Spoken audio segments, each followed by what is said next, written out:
It's about 6:18. Time now for what's trending. A softball pitcher out of North Texas made history on Sunday. Hope Trotwine tossed a perfect game against Arkansas Pine Bluff, not only getting 21 straight batters out, but striking all of them out in the 3-0 North Texas win.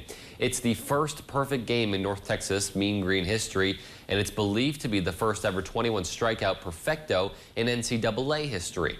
So according to NCAA records, only 2 other pitchers have struck out 21 batters through 7 regulation innings, but those weren't considered perfect games, so a huge accomplishment by this amazing athlete, and I'm sure that's something that she is going to hold on to forever. And I'm curious to see how long this record will hold up, probably for a while. Yeah, that is absolutely nuts. So, of course, like you said, kudos to her. Of course, she put in that work. And, I don't know if a lot of people know, but, of course, like baseball fans would. But, being a pitcher is not easy. Like the wear and tear in your shoulders is ridiculous. So, I'm sure the effort that she's put in is really paying off, and she'll definitely remember this for a long time. Oh yeah, that's just really great, and all the work that goes into to be focused, and yeah, that physical strain it takes on your body as well. And if I remember correctly, pitching's different for softball versus baseball, because I know at least when I was an announcer and did some scoreboarding for high school softball, they had to like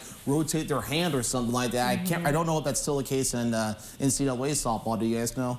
Yeah, I believe it is. That's how they pitch. So it's like even more, I think that's even more work than the traditional pitching you see in baseball. So it's really quite an accomplishment there. Yeah, either way, it's really awesome. But if you don't want to do baseball and go to another game, you can grab some letter tiles in honor of National Scrabble Day.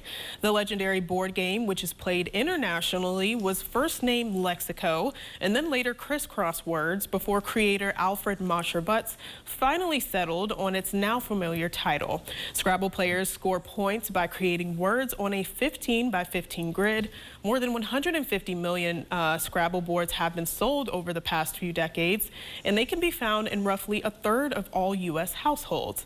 Scrabble also made it to the small screen in 1984 as a daytime game show and is also a 2004 inductee of the National Toy Hall of Fame. And this is pretty interesting. First of all, I learned some facts that I did not know, that it was in a whole Hall of Fame. But I'm a big fan of Scrabble, and I think this is something this is one of those games that everybody can play. It's perfect for family nights, and even if you're hanging with your friends, there's ways you can make things different. Maybe write something on the back of the tiles to make it interesting. So I love Scrabble. I've always had Scrabble in my house. Me too. I think it's so cool that I had no idea that it had its own TV show at one point.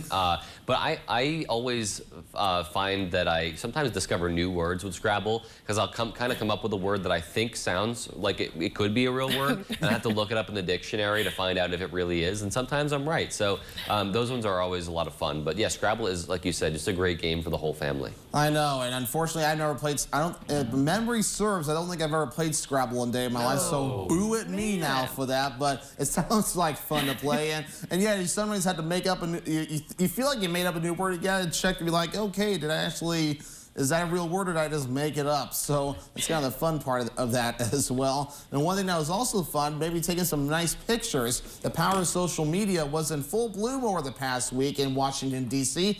This time of year, many people are out looking for that perfect picture of the cherry blossoms. One photographer happened to be there and snapped a stunning shot.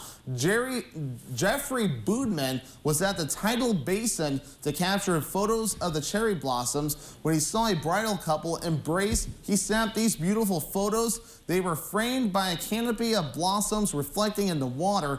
Boodman decided to use social media to find the couple so he could share the photos he'd taken of them on their special day. His posts were shared on Instagram and Facebook thousands of times with hundreds of comments, many saying how gorgeous the photos are and hoping they would reach the couple, and it worked. Within a day, Boodman heard from the couple's wedding photographer and was making arrangements to get the photos to them. And how cool is that to be able to pull something off like that with the cherry blossoms? And the best part is, they don't know they had their pictures taken until after the fact, so that's kind of the raw moment there. It's not staged. Yeah, I wonder, if they, wandered off quickly after he took the photos for him to not be able to go and approach them or whatnot. But this is the power of social media for you right there. And I just really love that shot and how he framed them in those branches. It was really, really cool. Yeah, a couple things. So like the shot itself is absolutely gorgeous. I would want that in my wedding album one day. But, you know, at the same time, you know, this is a great way, you know, to use social media and reach out to people. But I would be a little creeped out because they have their backs turned and then all of a sudden somebody's like, hey, got the best shot. It's like, wait, who are you? Like, where'd you come from? But no, overall, that's an amazing shot. And I mean, you have to capture a moment like that. It's just so beautiful. Oh, that's beautiful. And nature's beauty along with a marriage is always a beautiful thing as well.